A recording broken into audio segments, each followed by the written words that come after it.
Part ওয়ানে তো দেখলে পার্ক স্ট্রিট যাচ্ছি আমরা, তো তখন তৈরি হচ্ছিলাম, তো আমাদের মোটামুটি আস্তে আস্তে 8:30 বেজে গেছিলো। তো এখানকার লাইটিং তো অসাধারণ হয়। ক্রিসমাসে সব জায়গা থেকে কিন্তু পার্ক স্ট্রিটে বেশি ক্রাউড থাকে, পুরো মনে হচ্ছে যেন ঠাকুর দেখতে এসেছি, এইরকম টাইপসের লাইন। আমরা কিন্তু গেছিলাম 24 ডিসেম্বর, 25 ডিসেম্বরে প্রচুর ভিড় হবে, সেই কারণে আর যাওয়া হয়নি। আর এইটা সব থেকে বেশি আইকনিক লাগে আমার পার্ক স্ট্রিটের এই লাইটিংটা।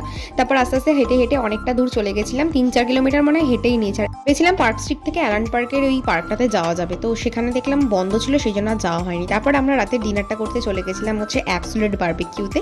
তো এখানে আমার খুব ভালো লাগে, সব থেকে বেশি ভালো লাগে হচ্ছে এই চিকেনের এই কাবাবগুলো আর ফিশ কাবাবগুলো। তারপরে আমরা কিছু খাওয়া দাওয়া করছিলাম, ওখান থেকে বেরোতে বেরোতে মোটামুটি 11:30 বেজে গেছিলো।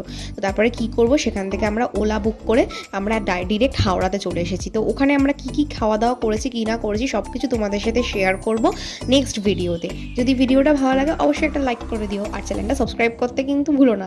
টাটা।